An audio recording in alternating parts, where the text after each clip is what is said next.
Morning everyone. Sunday মানেই ল্যাদখোর দিন, মানে ল্যাদ খাওয়ার দিন। আর আমি তো চরম ল্যাদখোর মানুষ একটা।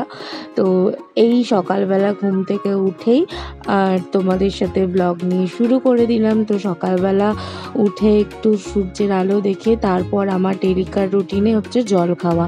আমি ঘুম থেকে উঠেই ঢকঢক করে 1 বোতল জল খাই। তারপরে বিছানাগুলো গুছিয়ে নিচ্ছি, এখানে ভালো করে পরিপাটি করে বিছানা ছিনিয়ে তারপরে প্রত্যেক দিনের মতন গাছের জল দেওয়া হচ্ছে আমার ম্যান্ডেটরি কাজ।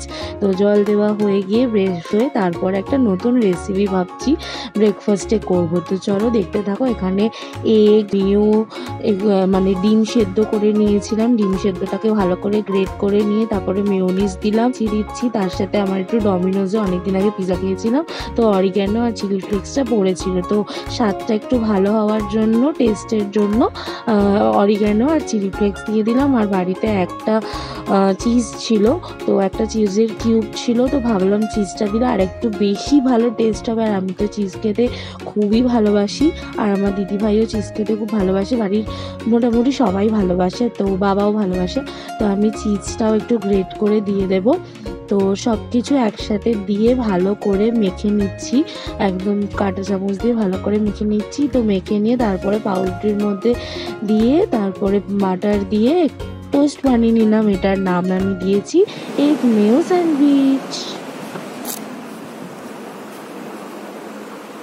নাও তোমার ব্রেকফাস্ট। হ্যাঁ, এতগুলোই খাও, টেস্ট করে দেখ কেমন হয়েছে। ভালো আছে? বাবাকে একটা দে। তা খাবে কেন? একটু নুন হয়েছে, নুনটা স্প্রেড হয়নি তার মানে। Everyone, good morning, welcome back to my channel, welcome to a new blog. আশা করছি তোমরা খুব ভালো আছো আর আমিও বিন্দাস আছি। তো আজকে আবার ডেলিকার ব্লগ শুরু করলাম। আর সানডে মানেই একটু জানো, হলিডে মানেই ল্যাদ খাওয়ার দিন, তো সব লেটে লেটে হয়। তো এখন তো 11:30 পৌনে 12টা বাজতে যায়, আমরা এখন ব্রেকফাস্ট নিয়ে বসেছি। তো আজকে এইটা নতুন ট্রাই করলাম, এগ মেয়ো স্যান্ডউইচ। তো এটা আমি ইউটিউবে দেখেছিলাম, তো বাবারে পড়ে যাচ্ছে, দেখেছিলাম। তো দিদির তো ভালো লেগেছে, প্রথমবার বানিয়েছি, তো আমি নিজে দেখবো একবার ট্রাই করে কেমন হয়েছে। তো চলো খাওয়া যাক। আর আজকে সারাটা দিন কিভাবে কাটাই, আজকে বাড়িতেই বেসিক্যালি কাটাবো। তো আজকের ওয়েদারটাও খুব ভালো আছে, আমি ঘেমে চান হয়েছি।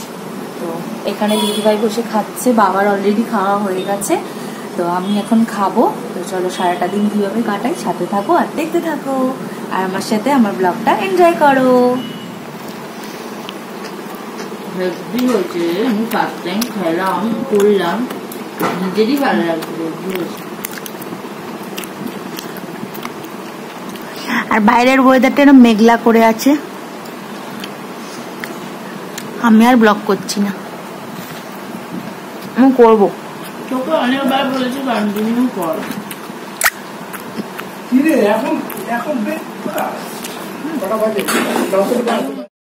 তো মন ভরে ব্রেকফাস্টটা পছন্দের খেয়ে নিয়ে তারপরে লাঞ্চের জন্য এখানে সবজি আলু ঠালু কেটে নিচ্ছিলাম, কারণ দিদিভাই আজকে বলেছে লাঞ্চে রান্নাটা করবে। আর কি রান্না করবে সেটা তো তোমাদের সাথে একটু পরে শেয়ার করব। আর আজকে যেহেতু আমার ছুটির দিন, তো ভাবলাম একটু মুখের রূপচর্চা করে নিই, তো ফেস প্যাক লাগিয়ে কিছুক্ষণের জন্য ওয়েট করি। আর ওদিকে চলো দেখি কি করে। এই যে ম্যাডাম এখন বিরিয়ানি বানাতে বানাতে ঘেমে, কারেন্ট ছিল না, ঘেমে স্নান হয়ে গেছে, আর এখন বিরিয়ানি সবকিছু নিয়ে বসে পড়েছে, সরঞ্জাম নিয়ে। এখন বিরিয়ানি হবে, বিরিয়ানি হবে না মানে বিরিয়ানি মেশানো হবে। ভুলে গেছি, অনেকদিন করি না তো। বেশি ঘি দিস না, আমরা সব যা হচ্ছি।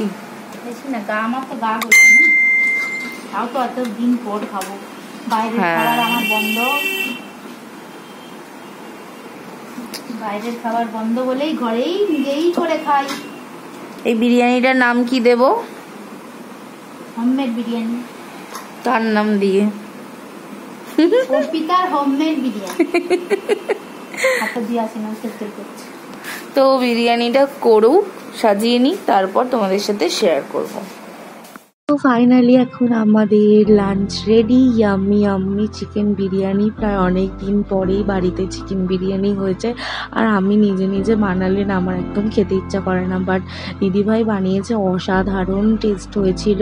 আর আমার দেখে ব্লগ এডিট করতে করতেই আমার মনে হচ্ছে এক্ষুনি খেয়ে নিই আবার। আর তারপরে রবিবারে একটা কি সুন্দর স্টার জলসায় বই দিয়েছিল বাঘাযতীন, এই বইটা আমি দেখে এসেছিলাম হলে, বাট আবারও আজকে দেখলাম। তো তারপরে একটু ঘুম দিয়ে উঠে রেডি ফেডি হয়ে গেলাম। আর কেন রেডি হলাম তো তার জন্য তো পুরো ভিডিওটা দেখতেই হবে তোমাদেরকে। তো এই রেড কুর্তিটা না, আমার চিকনকারি কুর্তিটা অসাধারণ লাগে, মানে আমার ফেভারিট বলতে পারো। তারপরে চুলটা হালকা কার্ল করে নিয়েছিলাম, হালকা মেকআপ করে নিয়েছিলাম। তো ব্যাস আমি রেডি হয়ে গেছি সিম্পলভাবে। তো এবার কোথায় যাচ্ছি, তো চলো আমার সাথে দেখতে থাকো আর সঙ্গে থাকো। আর কেমন লাগছে অবশ্যই আমাকে জানিও। আর তোমরা তো সবাই এর আগে ব্লগে আমি বলেছিলাম যে আমি রেড কালার আমার খুব পছন্দের একটা কালার, আর আমার বেশিরভাগই ড্রেস কালেকশানের রেড কালেকশন, মানে রেড কালারের কালেকশানটাই বেশি। তো আমার আজকে ভালো লাগলো এটা পরতে, তাই ইচ্ছা হলো এটা পরলাম।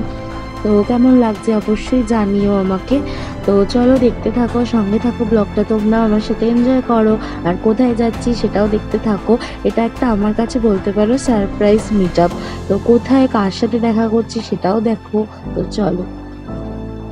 তো পৌঁছে গেলাম এখানে আমরা বাজার কলকাতা, রাঙ্গুলি মোড়ের বাজার কলকাতা নতুন হয়েছে। তারপরে চলে গেলাম জুডিওতে। আর এই ড্রেসটা আমার মোটামুটি পছন্দ হয়েছিল, বাট স্লিপটা একদমই ভালো লাগেনি আর আমার গায়ে একটু ঢিলা হচ্ছিল। আর এই ড্রেসটা আমার খুব পছন্দ হয়েছিল, খুবই ভালো। আর এই যে আমার প্রীতি রানী, এর সাথেই আমি সারপ্রাইজ মিট করতে গেছিলাম। তো মিট করে দেখা টাকা করে খুব আনন্দ করলাম। তারপরে দিদিভাই আবার বললো, তো দিদিভাইয়ের জন্য এখান থেকে পিৎজা কিনে নিয়েছিলাম। এই খুব সুন্দর পিৎজাটা হয়েছিল, 99 নিয়েছিল, খুব ভালো। এখানে নতুন স্ট্রিট ফুড করেছে। তারপরে আমার যেরকম কথা সেরকম কাজ। তো ম্যাঙ্গো শেক বানিয়ে নিলাম। তারপরে লাঞ্চ বলছি ডিনার করতে বসে পড়লাম। এটা যদিও যে প্রীতির বর মানে সুব্রতদাই ট্রিট দিয়েছিল, তো বাড়িতে নিয়ে চলে এসেছিলাম। তো ডিনারটা আমি খেয়ে নিই। আর তোমরাও লাইক কমেন্ট শেয়ার করে দিও, সাবস্ক্রাইব করে দিও, আর পাশে থাকা বেল আইকনে ক্লিক করে দিও। টাটা।